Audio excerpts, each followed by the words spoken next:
So good morning, January 19, 2015. This is CISG113, Section 1, Information Security and Privacy.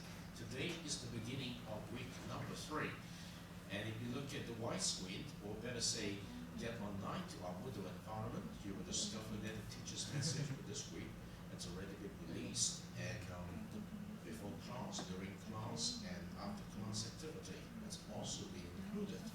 Now, as of last week, I have invited each one of you to leave me a message on Dr. Van's Q&A hotline for week number 2 for your partner's informations. So if you did leave your informations there, you should see that underneath here the student pairing informations item that you have already been assigned to a specific pair.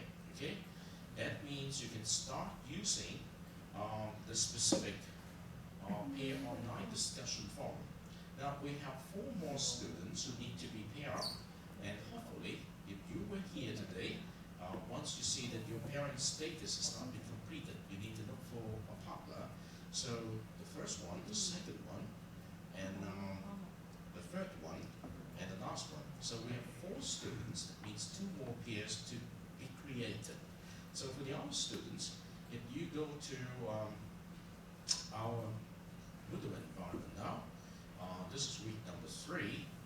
So if you go down here, you see that the pair online discussion forum for week number 3 and 4 is ready. And for those of you who have already been signed up, you can see that I have created pair 1, 2, 3, 4, 5. Okay, actually we should have 7 pairs. That's why I say 4 more students need to be paired into 2 more pairs. So if you happen to be in pair number 1, you should be able to see something like this here, okay? And, well, actually, you do not need to look for which pair you are. Suppose you get online now, I want you to get online, because my rule is I drew all the pairs, so I want you to get online now, and you should be able to get into the pair discussion forum with a specific pair number, okay? So, and then you will understand which pair number has been assigned to you. Unfortunately, I did assign a number in the administration page, but I have also to include a number in your student information page here, and I'm sure that I'm going to add this back by the end of today's class, okay? But it does not matter if you have been included into the pair. You should be able to click into this link now, but try this, okay? Try this with your mobile devices. When you are able to click into the name, you should be able to see the specific pair number that you belong to, okay? So that it's done by the Moodle environment. Now you need this particular pair discussion forum to get involved your learning partner to complete the discussion so that you can get the discussion detail to be submitted as part of the learning artifacts for your first learning contract. Now this is the 3rd week. That means by next week, and the deadline is the end of next week, you must submit the learning artifacts for learning contract number 1 through this number of submission names. And then you need to complete this questionnaire at the end of your submissions. So you have 1, 2, 3, 4, 5, 6 items to submit. This is the journal. You need to do it on your own, selecting only 1 topic, means 1 question from any one of the 4 reading lists in the first 4 weeks. That means the period covering learning contract number 1. Now this is the discussion forum detail. You need to be paired together with the help of your learning partner. Okay, once you create the journal, you need to put your journal into the pair discussion forum and get your partner involved in giving you feedback. And you need to do the same for your learning partner. Then, at the end of your discussions, when you have to submit this pair discussion forum detail, you just copy and paste all the necessary discussion details from the discussion forum and put it in a Microsoft document and submit a Microsoft document. And then you also need to prepare a report of the topic, and your partner needs to prepare a report of his or her topic, and the 2 reports must be put together in 1 report and submitted together. Okay, that means you need to submit the report with 2 topics, The same report will be submitted by your learning partner to topic through his or her submission link. Now, there is no such thing as you do not need to submit anything. My partner is going to submit that for me. No, you have to submit your work, even though the work is shared by your learning partner individually through your own submission link. Okay? And then you need to write your blog on the topic, which is a reflection of what you learned after you finish writing the journal, after you finish discussing the topic with your learning partner, and after you have finished writing a relatively formal report for your topic. Okay? And then the proposal is a one-page proposal with title, with 3 questions, with 3 to 5 references, with 1 simple paragraph, 200 words, telling me what you're going to want to do at the end of the 4 weeks of study. Okay? That it's a chance for you to express your interest. It's very important because I give you a lot of freedom to choose, but I still want you to tell me at the end of each major assignment what you want to do based on interest discovered after the first 4 weeks. And I'm going to ask you similar questions at the end of the second learning contract to discover what your interest has been doing to your study. And the meeting minute is basically you need to submit 1 set of meeting minute that is the discussion between you and your learning partner on how you're going to organize the work for your first learning contract. So that it's the work you have to get done by the end of next week. That is by the conclusions of the January study in this course. Okay? Now, having said that, this is week number 3. Okay, if you look at the theme of this week, we're still in the inquiry-based learning stage of the learning contract number 1. But we have 2 common modules to help you understand. The first is ethics. Okay, what is right, what is wrong from the moral sense of view, not necessarily from the legal point of view. And then the second thing is social responsibility. In the information age, responsibility is a very important context. Each one of us must be responsible for our own living, including our learning, be it in the state of primary school, secondary school, or now in the college educations. But that is a personal responsibility. What is meant by social? Well, you have to understand that we do not live alone. We live always in an area or community. When we live in a community, when we get things done together with members of the community, we have to get involved in the idea of social responsibility. It's what you do or what you think you're supposed to do will definitely have some kind of effect on other people. Now, when we talk about social responsibility, we talk about this in the context of corporate social responsibility. Suppose you work in a company. The company will have the kind of social responsibility to do good in its products, in its services. One example of the lack of social responsibility, which we have seen so much in the past couple of years, particularly from inside China, is parents from inside China are scared to death when they come to buy milk powder for their babies. You understand the meaning of that, because the quality of the milk powder is not supposed to meet the minimum requirements to feed the baby. Why? Because the company producing those milk powder are actually taking advantage of the rules of law to get a lot of leeways. And we discovered that, what happened to the babies now. And the second thing, besides the milk powder, we understand that Chinese people, not just Chinese people, many different kind of many peoples of different ethnic origins who definitely use oils to do a lot of cooking. And unfortunately, when we buy oil from inside China from different companies, we discover that the ingredient for those oils are terrible stuff. Terrible stuff means they're not actually, that they do not actually use the ingredients. Suppose for oil, say, if it's a peanut oil, we use a lot of peanuts. Okay, if it's olive oil, we use a lot of olive. If it is a corn oil, we use a lot of corn. We discovered that many companies inside China would not do that. what you discover. Have you heard about the name Decoya? All right, that means they use rubbish to produce the kind of oils, and as the ingredients, and they put the minimum cost on down to the very limit in order to get the highest profit. But that is a sign of lack of social responsibility, because if you want to earn from the society, you need to put something into it. Okay, and we're going to look at social responsibility from different perspective.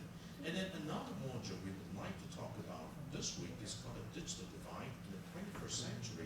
Divide is the concept of is a line dividing between two types of things of people, the haves and the have-not. Okay, and when we talk about the 21st century digital divide, is those who have the knowledge to use the technology, who have the resources to use the technology, versus those who does not or do not have the knowledge to use the technology, who do not have the resources to use the technology. So it's a basic ethical problem, but we could do something about this. But the question is, what can I as an individual, or what can the organization as an entity in the society do something for that? I'm going to show you something more about this. So now, other than that, when we look back to week number 2, okay, last week we invite you to take a good look at digital nations, and we enable you to watch, I think, 2 chapters in class to understand a little more about this documentary.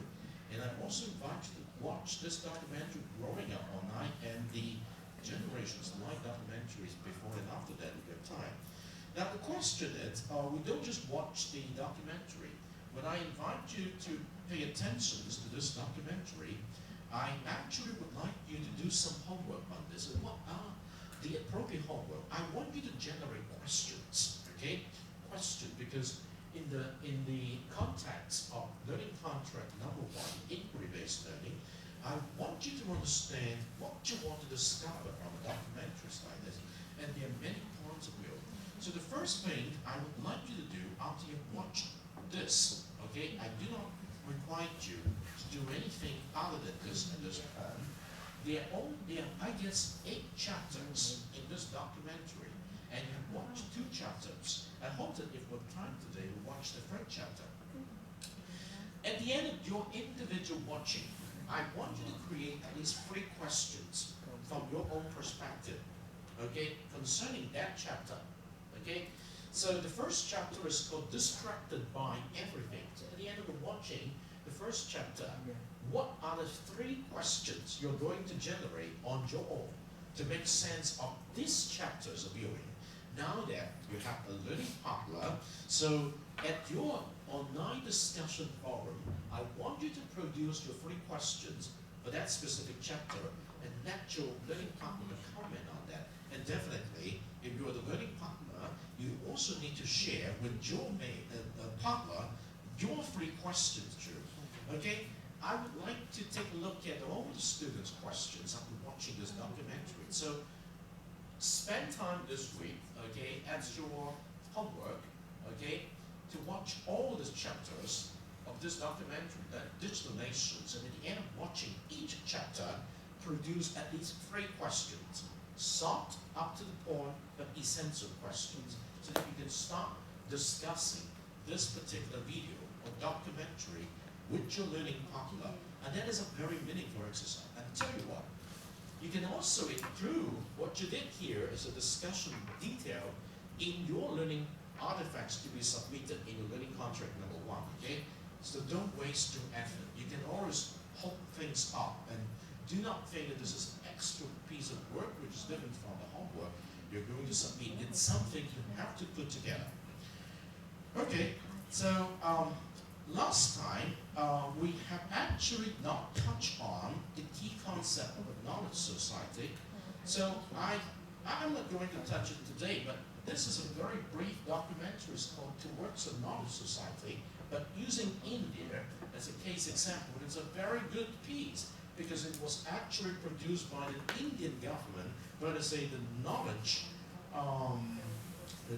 the National Knowledge Commissions in India, they have a very high-ranked body called the National Knowledge Commissions, and they produce a documentary to document the effort over the past 10 years to transform India as a knowledge society. And for some reasons, they have been doing a pretty good job today. But I want you, at the end of watching this particular video, try to do some research on whether you can find something similar from inside China. Okay? But watch the video first. It's a very meaningful piece. Now, there are a lot of similarity between India and China in the context of populations and in all developing countries. And take a look at how and what China has been doing to catch up. But I do not mean we're falling behind, but it's an interesting initiative by the Indian government. Okay? So this is also a very interesting thing. Well, if you also have time to paradox that knowledge society is also a very good piece, which is done by Hiroshi Tezaka. All right, so you can read that and study that too. Okay, now let's go back to week number 3. Yes. Week number 3. First of all, it tells you something about ethics. Okay, ethics. What is meant by ethics? Well, I've given you enough information here on helping you to understand ethics alone, ethics in the context of technologies, and ethics in the context of computer security. So let's go for the simplest one, okay? Pay attention to this. 6 minutes.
Are you going to upload that photo to the internet? Sure. You don't mind people seeing you like that?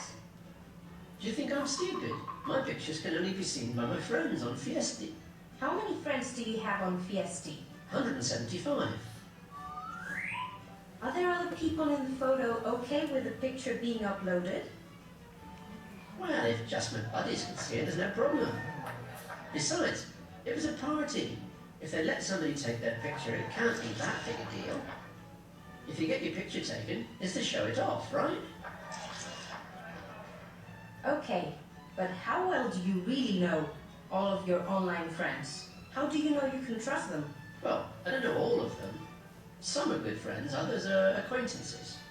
But I decide who makes the list. Right, but any of those 175 people can copy your picture with a single keystroke and then do whatever they want to do with it. Well, yeah. I guess so. But what would they do that for? And if those friends share your picture with other people? Nah, they wouldn't do that. Have you asked them not to? Do they know that you don't want other people to see that picture? They might think it's just a perfectly normal picture and that you don't care who sees it. Well, since you put it like that, but look, you're driving me crazy. You're paranoid. I already configured my privacy settings, and that's enough. What more do you want? And if someone sneaks into your private zone? Impossible. They'd need to steal my password, and I haven't given it to anybody, and I've made it difficult to guess, just in case. Besides, I update my antivirus software all the time to make sure Trojans who can steal them won't get through. You're talking to a pro. And the other 175, are they also pros? They also do all those steps to make sure their information is secure. No, but... Your private space that no one can get into doesn't really sound that secure, does it? In social networks, your online privacy can be affected by others. The privacy of others also depends on you. There we go.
Okay, this is a very video dramatized by another very interesting actions about home. Have you ever done anything like this? To go find doing the pictures the way it's supposed to be. Okay? So, first of all, I want you to put some thoughts into what you saw using 1 or 2 minutes time and try to figure out the conversations between the young folk and perhaps his mother, talking about the photos the young folk have taken and the kind of thinking put into sharing the photos online, and in a particular context of social networking site. Now, most of you should have, not should, might have your Facebook account, your account, whatever it is.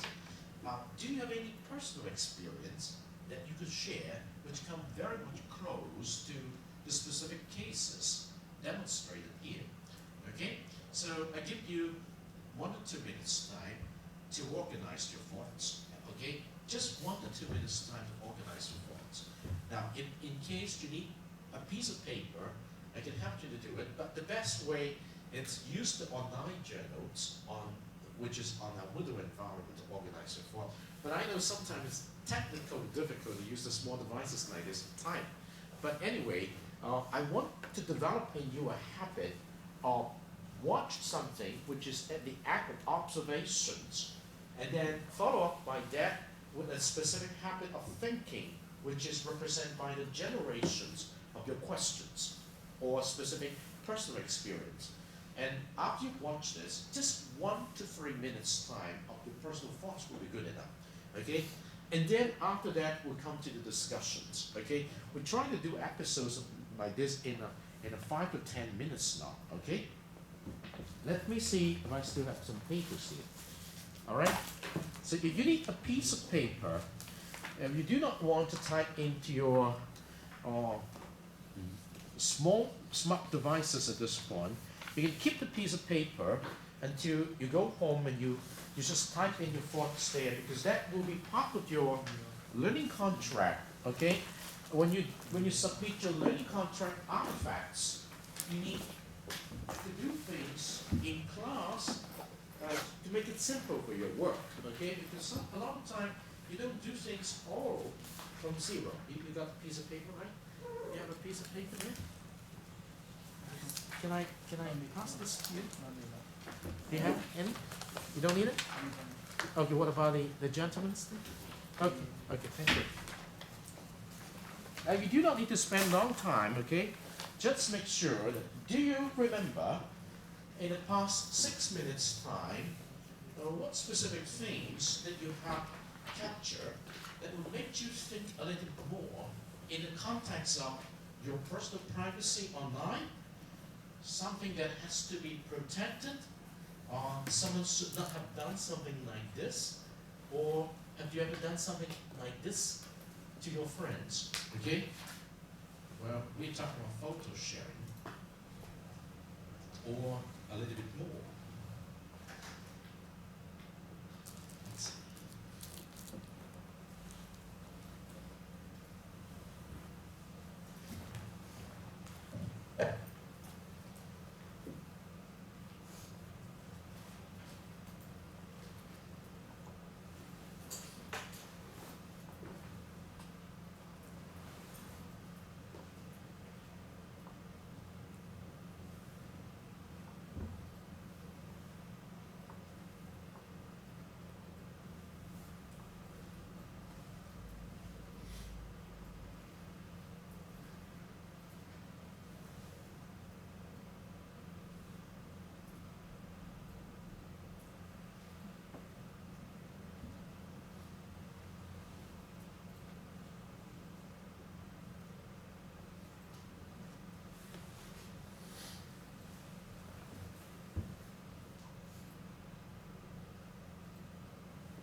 I'm going to invite individual of you, if you have your personal story to share, just to stimulate the conversations a little bit more, I'm going to pass the microphone to you.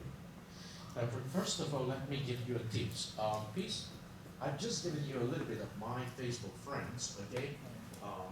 Here is a very good, very interesting friend. He's a photographer. He loves to take pictures around Macau and share that online. And principally speaking, his purpose is to make sure that his photos is going to be visible to as many people as possible. So I often use his photo to share with other people. Now, that is something that's quite natural, right? But now let's take a look at this picture. Now, oftentimes, when he takes a picture, he often takes a very good view of Macau, but frequently, he also takes into his own picture people, just like groups of people here sitting, chatting and enjoying. And sometimes when we take picture, do you think he has asked all the people there that they allow him to take pictures of the own image? I don't think he did, right? So basically, when pictures involve people, okay, and when we share pictures like this involving people, do you think I'm doing the right thing? Do I have to ask them first? But I can ask them. It's not my picture. I just love this photo. It looks very nice, okay? But when I use it in the context of sharing to other people, look at how many people are there. Now I'm actually intruding the privacy because they have a good time there, and someone took a picture. Although they may not have a good chance to ask, what are you doing? It's just a photographer taking picture all the day. And then when I use them, in the context of ethics, what do you think? Now, there is no such law in Macau that said you cannot take picture unless of people, unless you got the permissions of all of them. So legally speaking, I have not committed any crime. Or better say, the photographer has not committed any crime. But ethically speaking, sometimes, as a matter of courtesy, do you think that the photographer need to ask them, do you mind my taking a picture of this wonderful scenes with you there? That is a very interesting thing I want to tell you. This is a little bit of tips, okay? And what about this? Okay? Well, you're people taking picture of themselves, all right? Okay? So normally, you do not give them a chance. Do you want me to take your picture? No, they would say something like this. Okay? Let's take that. Look at this. I do not know this guy, but I think the picture is taken in a very nice and warm way. And today you cannot have a picture like that because the government has already set up the fence over there. Okay? Take a look at that. Okay, 1, 2, 3, 4, 5, 6 people. Do you need to ask for their permissions? All right. So think a little bit more about this. Oh, what about this? Okay, you see what I'm trying to get across to you. Now, I'm going to give you the microphone and see what do you think. Anna, what do you think? I think when you post something, including picture, video, or other documents, you may just mean Yes. Sure. you may just mean others can use these messages in public. As a result of it, I think if you want others to respect you, you have to respect yourself first. Okay. Thank you. Thank you. Do you want to pass the microphone to Sammy? Yeah. Sammy, do you have anything to say? If you do not mind, could you just turn your head? Thank you, Sammy. From the video, I think that when people upload their photos on social websites, Yeah. few of them would really think about what impact will this behavior bring, and whether the other person on that photo feel willing to be shared in public. Right. But however, about these photos, I think in most situations, if a good photographer, Right. he wants to take the photos in a most natural way Okay. and show the most beauty of the scene. All I right. think in most situations that he will not inform the people Yeah. in that environment. Okay. So ethically speaking, what do you think? Is he doing the right thing or he's doing not the appropriate thing? Well, it's hard to say. All right. because, yeah. Thank you. Now, could you pass the microphone to Lancy? Lancy, what do you think? In my opinion, I think it's not a big problem All right. because it has been a habit for the young to share their picture or photos with friends Okay. on WeChat Yeah. or some social communication tools. And when a paragraph take a photo, it's very normal to capture the most beautiful situation. Okay.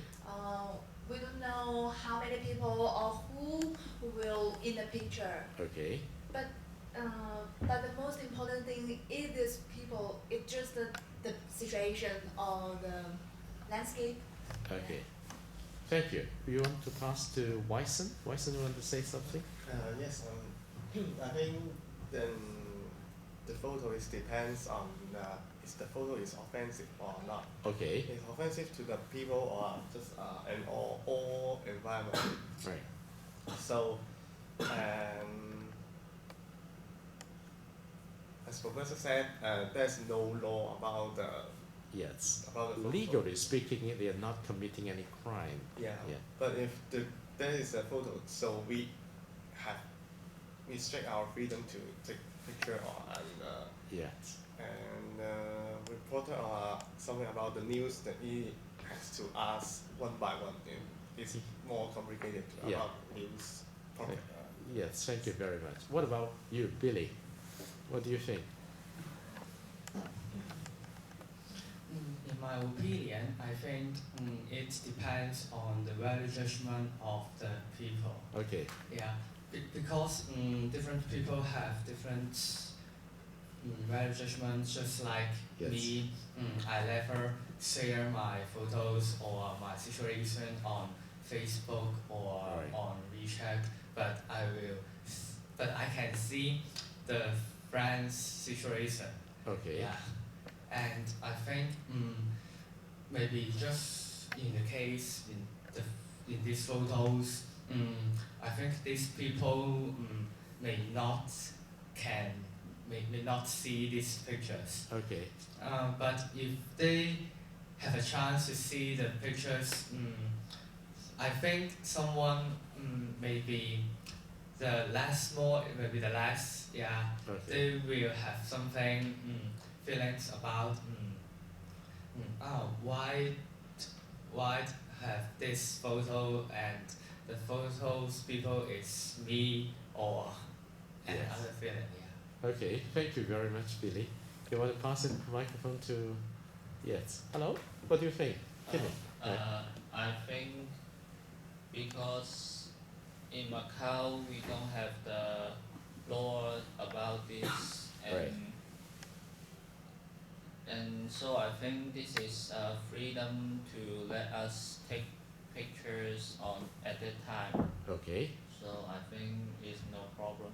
Okay. Ethically, you think it's not a big problem in Macau? Yes. Okay. Yes. What about you, Angel? You want to say something? I think this point is argumentative. It's argumentative. That is right. Yes. Okay. Why I said so is I think that from that video is that we Right. should not share our photos on Facebook, Twitter or Instagram. Okay. Is that we shouldn't do anything on online to share our private life.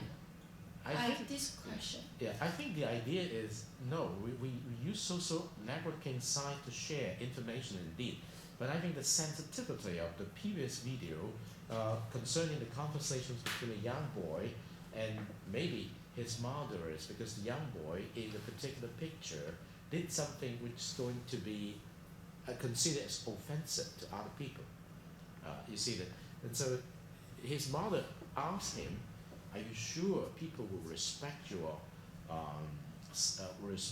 enough not to do anything bad about this?" So now, in the context of photos like this, as Wyson had said, it very much depends on whether or not it contains elements of, well, considered offensive, right? So that is the key point that I could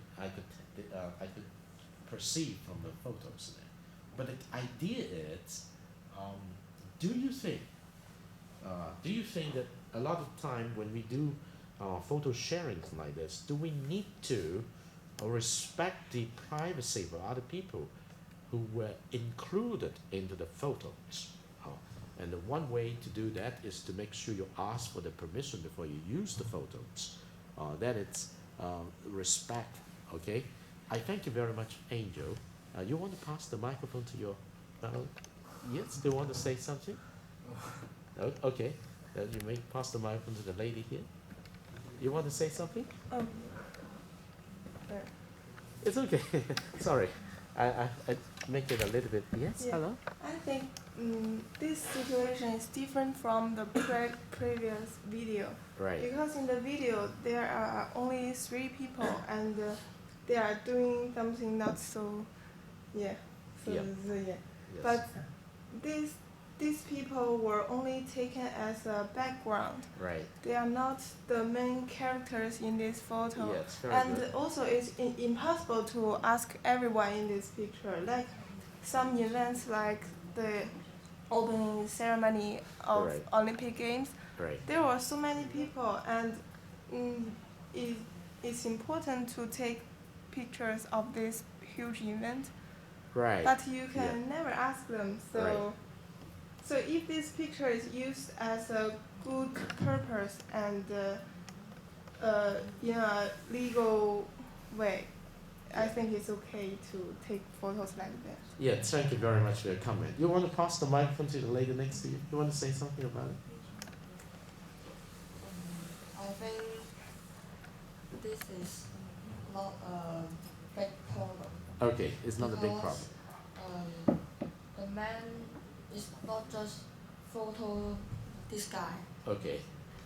If he zoom into photo it, I think this is a problem. But now he just want to photo this whole situation. Okay. So yes. So it very much depends on the nature or the messages delivered by the photo. Okay, thank you very much. Now, I thank you very much for your conscious sharing of your perspective. I think you did a very good work. You want to say something about this? You want to say something? Yes, sure, sure. Yes, please share that with us. In my view, photo sharing is no much problem, but if someone want to be attractive, then they may be a big problem. Okay. So thank you very much. If you remember, the documentary Digital Nation starts with a couple of very interesting photos shared online by teenagers. And one of these photos was presented by a young lady dressed in a very revealing manner to demonstrate herself. And actually that was a very interesting story behind that. Now, I thank you very much for your sharing here. So let me go back here a little bit. Okay.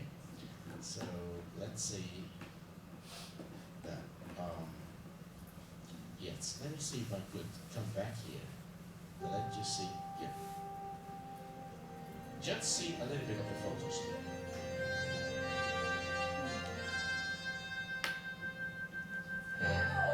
In 2007, Frontline broadcast a film called Growing Up Online. You need to have the internet on to talk to your friends because everybody uses it. You can be more crazy online because there's no one watching to see what you're actually doing. Right here.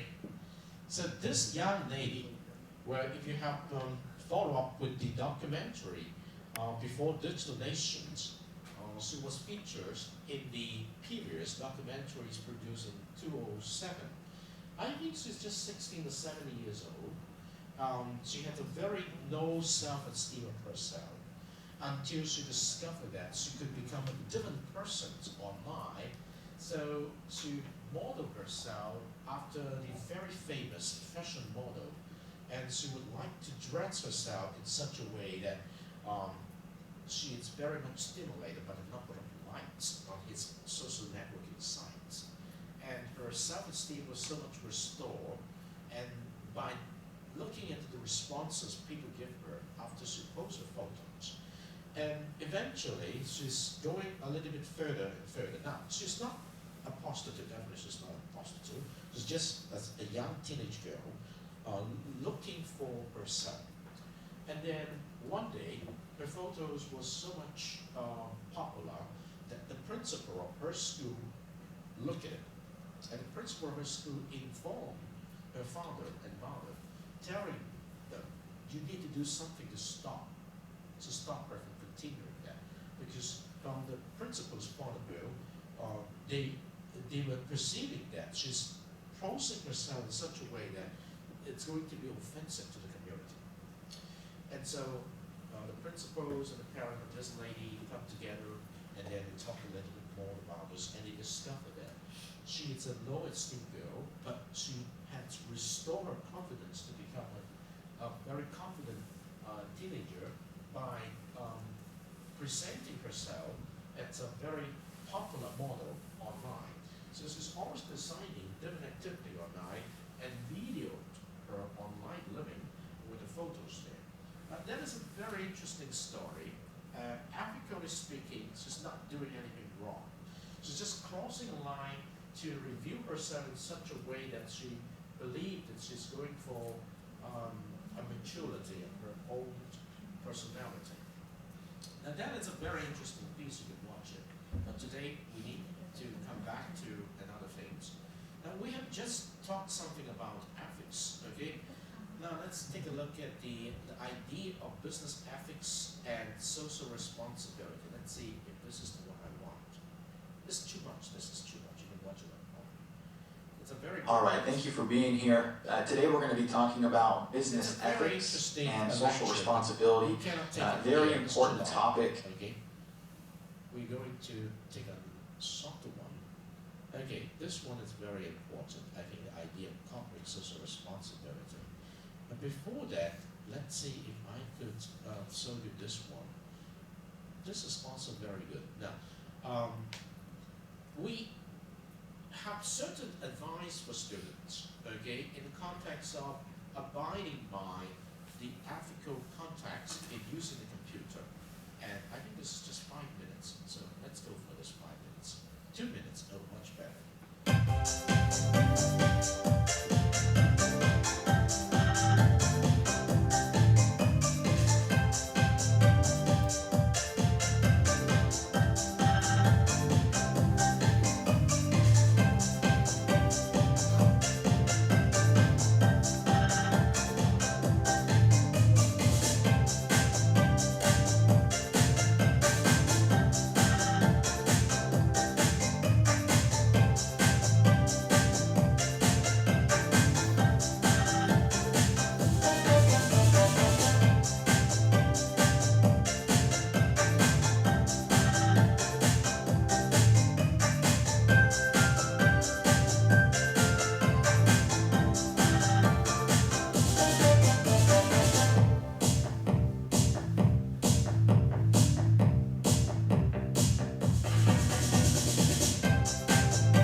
It's just 10 specific what we call rules of netting. When you use the internet or when you use the computer, do not do many things along the line which is just shown to you. Now, this means it's a quick review on some of the specific expected behavior on using a computer online. So let's move on a little bit further on the context of corporate social responsibility, which I mentioned at the very beginning. Now, this is a story on what an organization, a business entity could do to return something good to the society. But in the process of doing that, it's actually using that as a very good opportunity to sustain the development of the company and also sustain the development of the community. And that's the idea of corporate social responsibility. Corporate social responsibility. Are you familiar with the term corporate social responsibility? It all started back in the 70s. The Club of Rome, a group of scholars, thinkers, executives, economists, and others who took on the task of laying out the future of industrial growth, invented the concept of sustainable development. Ah, sustainable development. Does that ring a bell? At a time when resources are becoming more scarce and the population is growing, the challenge now facing people, governments, and businesses, all of us in fact, is to find the most sustainable forms of growth possible. And today, the trend is unstoppable. 1972, the Stockholm Earth Summit set out a wide-ranging plan for international action to fight pollution.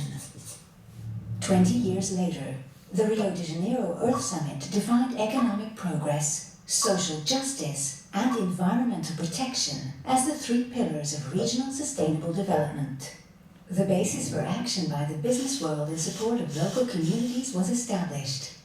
And all over the world, businesses have opened their doors to partnerships with local residents. They are investing money and taking initiatives in conducting and coordinating community support programs in the field, and becoming a trusted partner in the process. Such businesses have put social responsibility at the heart of their strategy. Today, every company is asking itself, what practical steps can we take to improve the day-to-day lives of local residents? From a social standpoint, the company can work in each community to address local aspirations, assist with training, create local jobs, and give support to associations that are working towards the public good. In terms of economic development, the company can help develop a local skills network. By making its expertise or training resources available to local businesses, it can create a win-win strategy that promotes the local economy and yields access to valuable expertise. Finally, with regard to the environment, its task is to ensure that, as often as possible, its business activities take into account the need to protect and enhance local ecosystems. In addition to reducing its air, water, and soil emissions, the company can work with its employees to set up volunteer activities, or take action to clean rivers, transform vacant lots into vegetable gardens, encourage reforestation, and teach school children about recycling. There's no limit to the steps that can be taken. With Alstom, local communities can count on CSR every step of the way. Take South Africa, for instance, where Alstom has been operating for over a century. This immense country has a truly critical need for economic and social development. Education is moving forwards with Alstom. In South Africa, access to knowledge is key to development. For Alstom, helping people broaden their knowledge means on a daily level providing access to vocational training, offering internships, career development programs, creating an academic chair in clean energy, granting scholarships, and more. But it also takes the form of a partnership with a Maths Center, an organization that works to improve conditions for maths and science education in schools.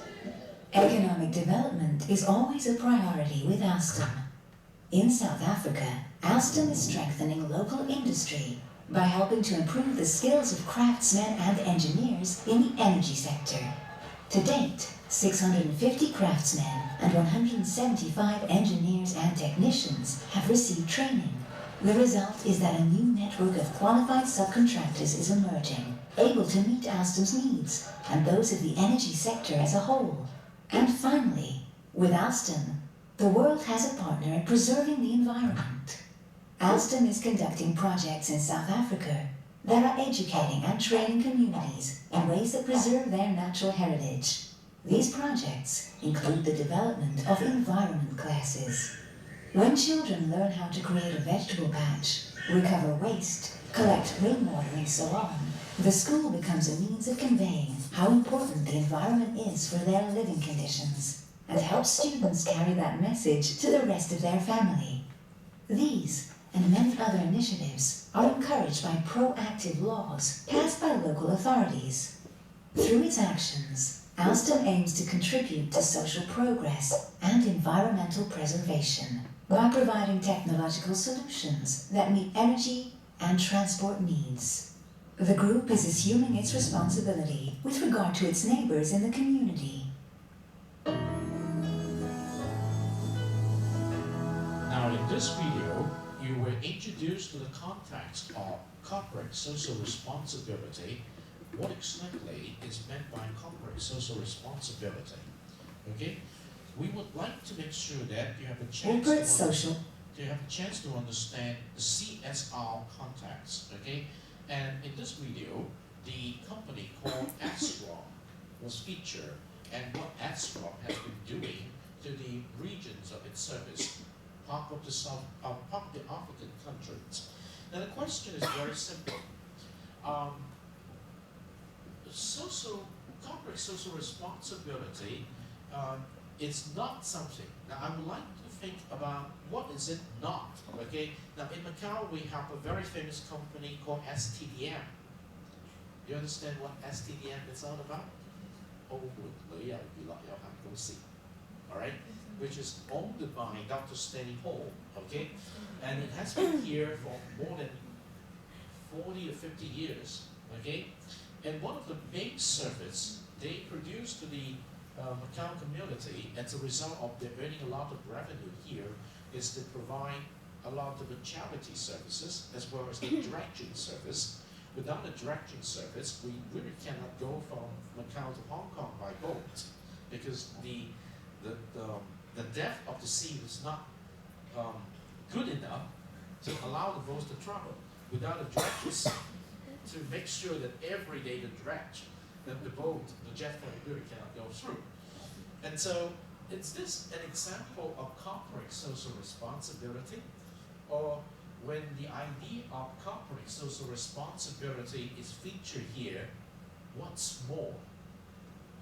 Okay? What's more? I believe it's a lot more. And so, when in 2002, when the casino business in Macau was opened up to not just the STDM, okay? Before that, STDM is the only company operating as a casino in Macau. When in 2002, when the first Macau SAR government decided to open up the casino business to the outsider, including the American partners today, they have already given a very good picture of what this CSR is all about.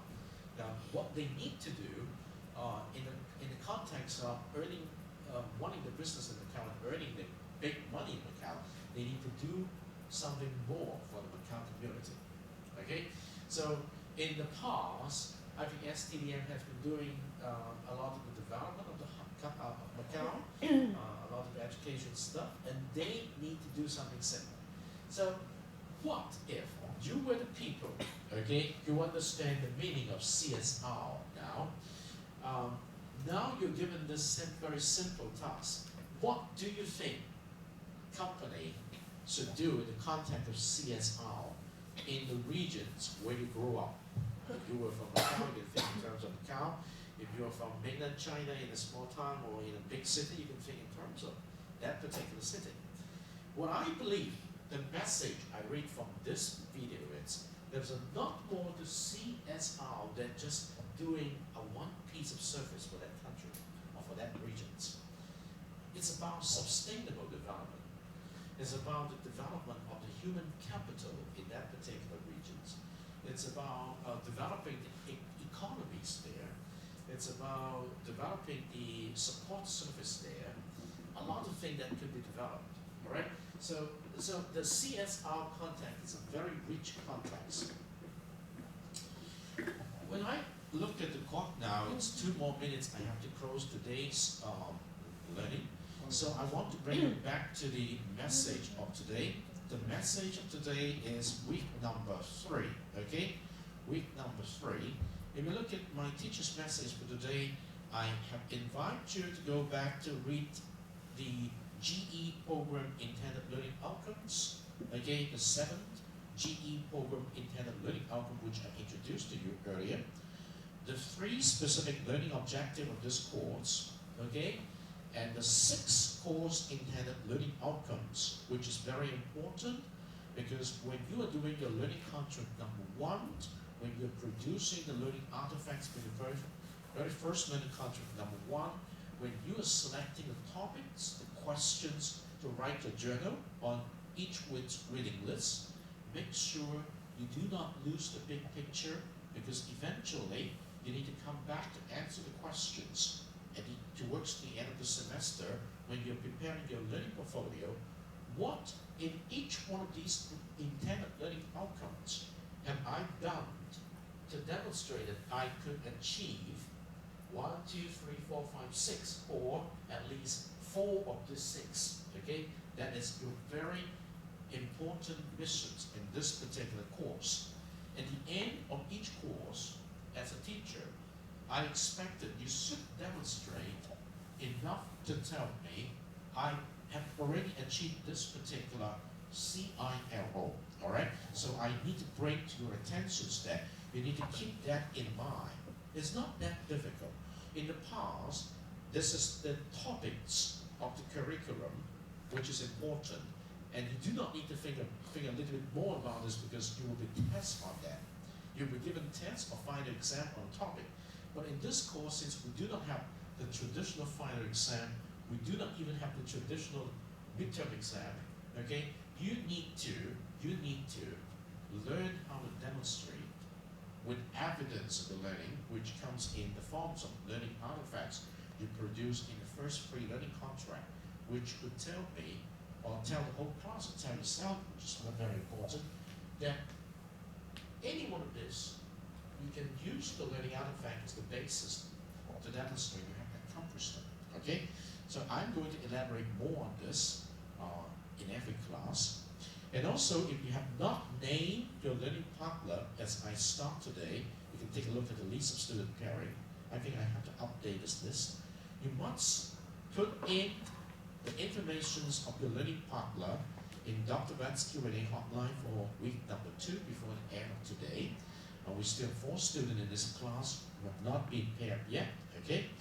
And then I would also like you to prepare a 1-page CV of yourself, the curriculum vitae, okay? Telling yourself if you're supposed to apply for internship or something on your own, where you finish your high school, what's your strength, what courses have you taken, normally what grade you earn, and what are those skills which you believe are very important or project you've done, okay? But remember, 1 page, only 1 A4 page. And then you need to get your first learning journal done for week number 1 and also week number 2. Now, this has nothing to do with what you need to submit at the end of your next week, which is your learning contract number 1. But it's very important that you start to develop the habit that you got 1 topic journal done per week based on that week's reading list. Okay, for example, today we talk about the ethics problem. We talk about a little bit on CSR, the corporate social responsibility. And next class we're going to go to digital divide. Okay, you need to start coming to those topics. And then getting yourself ready to understand how you can manage the learning artifacts, you need to develop the following 5 specific activity. You need to develop your reading ability to read carefully to understand. You need to develop your thinking ability to think critically to analyze something. You need to develop your reasoning ability, is how you can put things together after your analytical analysis, and you need to learn how to share meaningfully to others, to convince others, particularly about what you've learned. And you also need to write concisely to express your ideas in context of the report in your blog. So these are think, read, and write. And you also have the chance to share your ideas in class, and at least in this class, on first day, we have at least 1 student sign up who's going to share with you. That's a very good thing. And then remember that before class, during class, after class, and end up with activity, you need to be reminded what to do, okay? So these are teachers' help for you. So at the end of that, I need to take attendance for today. I need to manage the time a little bit better, 3 minutes after 15 now. So give me 1 more minute, okay? So let's see. So Angela is here. Zhang Si, are you here today? Wang Zhang Si, not yet. Okay, all right. Thank you. You need to pair yourself up. Okay, remember.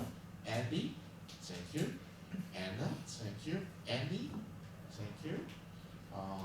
Billy, thank you. Giles, thank you. Timmy, thank you. Watson, thank you. Sammy, thank you. Nancy, thank you. Nancy, you need to pair yourself up too. Sophie, thank you. Edward, thank you. Okay, Edward, you need to pair yourself up, okay? Make sure you send me the informations. Okay, I'm going to stop here today because it's already past the 15th minute of 11. If you have a question, you can stay behind and ask me. If not, you can go to the next class, okay? So that's it for today's CISG113 Section 1, Information Security and Privacy, January 19, okay? See you this Thursday.